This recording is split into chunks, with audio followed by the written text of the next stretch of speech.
May 11, 1943.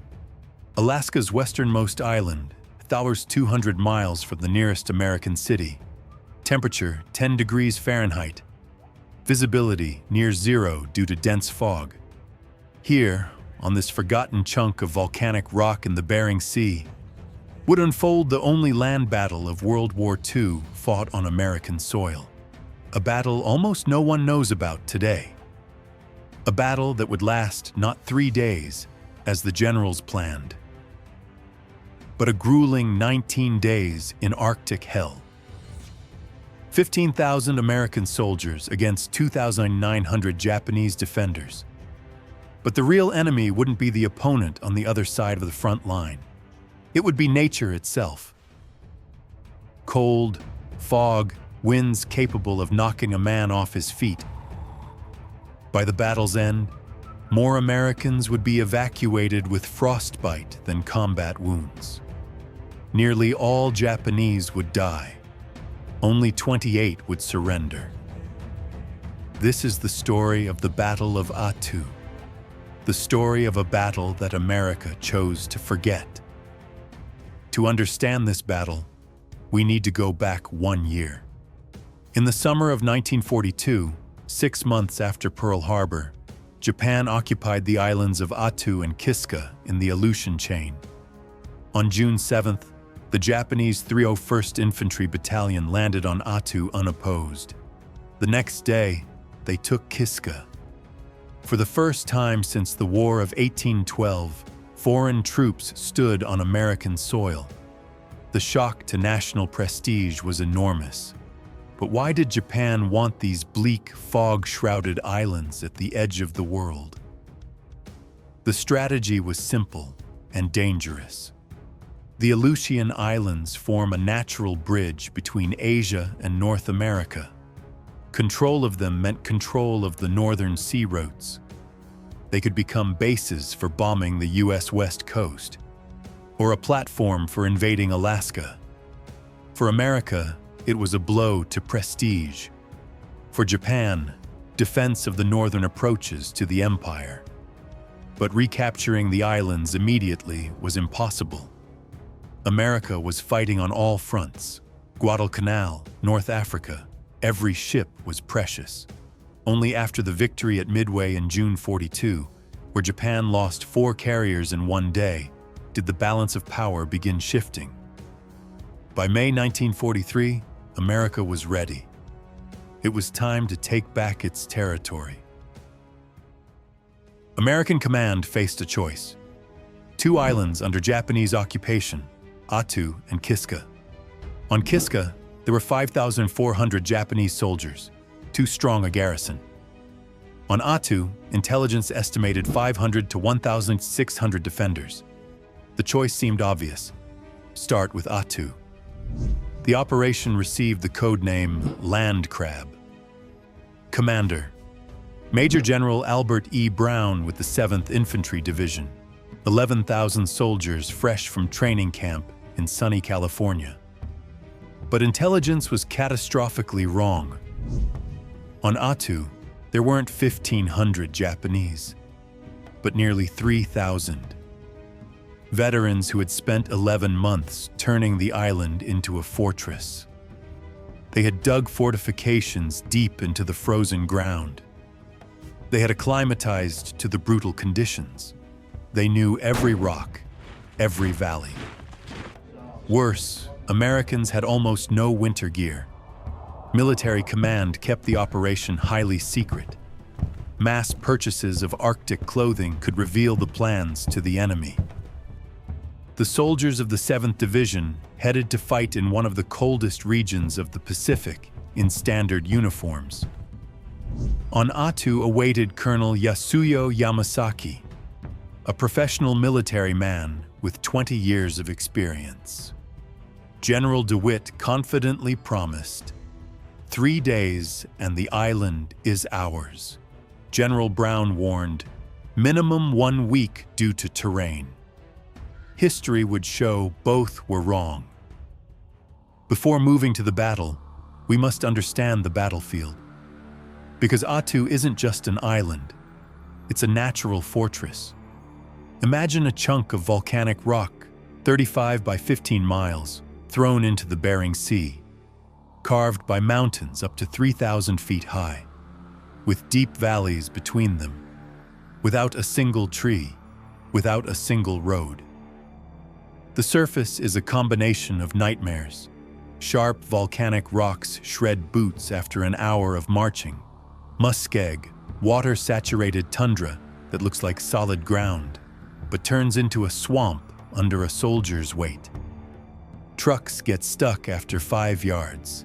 Everything, every ammunition box, every gun, every wounded man, must be carried by hand.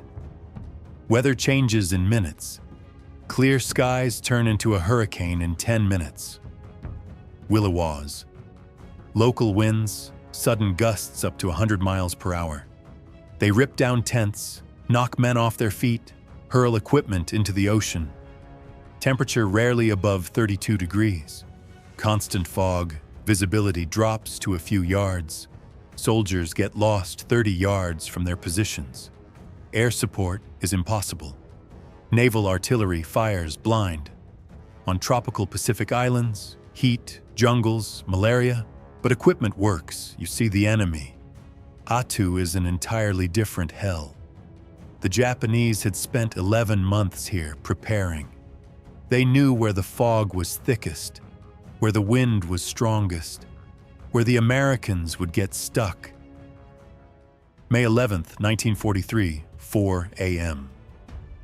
Task Force 51 approaches Attu, 34 ships including 3 battleships, Pennsylvania, Nevada, and Idaho. The plan looks simple. Landing from 2 sides simultaneously, catch Japanese in pincer, 3 days to capture the island. But the island greets Americans with dense fog. Visibility drops to 100 yards. Landing craft circle blindly trying to find shore. Some land troops several miles from designated points. At 4:40 a.m., first scout groups hit the beach at Holt's Bay in the north. Almost no resistance, Colonel Yamasaki chose not to defend beaches. He positioned main forces on heights inland, turning every valley into a kill zone. In the south, at Massacre Bay, weather is even worse. General Brown forced to wait 12 hours until fog lifts slightly. Only at 4:40 p.m. does the 17th Infantry Regiment begin landing. They come ashore with almost no casualties. Japanese are absent. By nightfall, 15,000 Americans secured 2 beachheads. Casualties minimal, generals satisfied. But this is deceptive calm. Real battle will start tomorrow when troops move into mountains, into fog, where Japanese have been waiting 11 months. May 12th, Day 2. Americans begin moving inland and immediately understand that landing was the easy part. Southern Force tries to push through Massacre Valley toward Japanese base at Chichagof Harbor. On map, it's 3 miles as crow flies, but there's nothing straight here. Steep slopes, sharp volcanic rocks, and muskeg, water-saturated tundra that looks like solid ground, but gives way under weight of soldier with full gear. Japanese open fire from heights, invisible in fog. Americans shoot randomly, wasting ammunition on ghosts. Japanese snipers know every rock, every fold of terrain. They hit precisely when Americans couldn't even see where from. In north, 32nd Regiment tries to capture Jarman Pass. Only route through mountains. Japanese turned it into fortress of trenches and machine gun nests. Each assault attempt costs dozens of lives. Worst of all becomes cold. Temperature dropped to 10 degrees Fahrenheit, and soldiers in standard uniforms. Mass frostbite begins. First dozens of cases, then hundreds. Fingers turn black, feet lose feeling. Medics can't handle the flow of frostbite victims. Artillery impossible to deliver, it's stuck in muskeg on coast. Each gun must be hauled by hand by hundreds of men. Tanks useless. They can't climb steep slopes.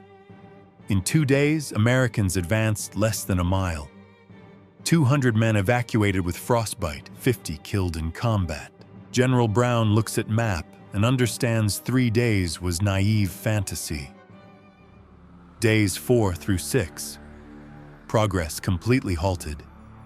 Constant freezing rain turned Muskeg into real swamp. Soldiers sink waist deep. Some literally drown in mud with their equipment. Wind increased to 40 miles per hour. Tents ripped down every night. Air support impossible in this weather. Naval artillery fires blind. American troops essentially fighting without support. Japanese use fog for short, furious counterattacks. Appear from nowhere, bayonet charge and disappear before Americans can react. Psychological pressure mounting. At night, Japanese shout in English from fog, "You will die here!" Snipers fire from unknown positions. Soldier can be standing talking. Next second falls dead. Nobody saw the shot. Morale drops critically. Soldiers call Attu frozen hell. By May 16th, over 600 men evacuated with frostbite, more than combat casualties. Nature killing more effectively than enemy. On this day, General Landrum relieved of duty due to slow progress. General Brown takes direct command and changes tactics. No more small skirmishes. Simultaneous massive strike from north and south. Concentration of all forces. No matter the cost, Japanese defense must be broken with one powerful blow. Offensive will start May 17th, despite weather. May 17th, Day 7. Weather slightly improved. Visibility up to 200 yards. For Attu, this is almost clear day. General Brown strikes simultaneously from north and south. From north, 32nd Regiment massively storms Jarman Pass. Entire regiment goes up wave after wave. From south, 17th attacks heights around Massacre Valley. Artillery, finally hauled into position, pounds Japanese fortifications. Japanese forced to split their 800 combat-ready soldiers between 2 directions against 11,000 Americans. Math works against them, but they don't surrender. Battle for each height takes hours of bloody fighting. May 20th, breakthrough occurs. 32nd captures Jarman Pass after 3 days continuous fighting. Northern and southern groups can now link up. Japanese garrison cut in half. Next 2 days, Americans capture key heights. Point Able, Point Baker, Point Charlie. For first time in 11 days, they're looking down at Japanese positions, not up. Japanese perimeter shrinks from 5 square miles to 1. Colonel Yamasaki pulls remnants to final fortifications near Chichagof Harbor. He has about 800 combat-ready soldiers and 600 wounded left. Ammunition running out, 20-30 rounds per man. Food for 2 days. No help coming. American fleet blocks all approaches. Yamasaki understands this is the end, but surrender impossible for Japanese officer. May 28th evening. Last night of Battle of Attu. Americans occupy 3 key heights around final Japanese positions. Tomorrow they plan final artillery bombardment and assault. Battle's end seems hours away. Strange order comes in evening. Company on Engineer Hill must abandon positions and withdraw for breakfast in rear. On strategically vital height, with artillery, only handful of sentries remain. In Japanese camp, Colonel Yamasaki gathers officers for last time. His surgeon, Captain Paul Tatsuguchi, American of Japanese descent, studied medicine in California, writes final diary entry. Tomorrow, final assault will be carried out. All patients in hospital must commit suicide. I am only 33 years old, and I will die here. At 1800, took care of all patients with grenades. Goodbye, Taiki, my beloved wife. Yamasaki gathers everyone capable of holding weapon, 800 combat-ready soldiers plus 600 wounded who can walk. Some have only grenades, others bamboo sticks with bayonets. Almost no ammunition left. Plan is desperate. Break through American lines at 3 a.m. Capture artillery on Engineer Hill. Turn guns against Americans. Break through to Massacre Bay for supplies. Chance of success minimal, but alternative is starving to death, surrounded. At 3 a.m., largest banzai charge of Pacific War will begin. May 29th, 3 a.m. Silence explodes with screams, "Banzai! Tenohaka Banzai! Long live the Emperor!" 1,000 Japanese soldiers storm American positions like wave of fury. Some shoot while ammunition lasts, most immediately bayonet charge. Wounded barely able to walk rush forward with grenades. Forward American posts overrun in minutes. Soldiers run from tents straight into bayonet charge. Hand to hand in absolute darkness. Nobody sees who's enemy, who's friend. Japanese breakthrough to Engineer Hill. Sentries killed. Artillery crews slaughtered in sleep. Colonel Yamasaki personally leads attack with grandfather's samurai sword in hand. He captures guns, but instead of turning them around, orders continue advancing deeper into rear. Japanese burst into medical tents. Wounded Americans bayoneted in beds. Surgeons killed over operating tables. This gives Americans time to bring reinforcements from other heights. At 6 a.m. dawn breaks, and for first time in weeks, fog clears. Visibility several hundred yards. Worst for Japanese, best for Americans. Japanese trapped in open ground, surrounded from 3 sides. American artillery, mortars, and machine guns open fire simultaneously. Japanese don't retreat. They keep attacking wave after wave until each one dies. By noon it's over. Over 1,000 Japanese bodies on slopes. American casualties, about 550 killed and wounded. Colonel Yamasaki found dead with sword in hand. Captain Tatsuguchi killed by shrapnel near hospital. Of 1,000 attackers, 1 soldier survived. He surrendered next day. Battle of Attu is over. May 30th, 1943, day 19. Attu declared under American control. Final casualty count shocks command. 549 Americans killed, 1,148 wounded. But most shocking number, 1,114 evacuated with non-combat injuries. Frostbite, trench foot, exposure. Nature disabled more Americans than Japanese.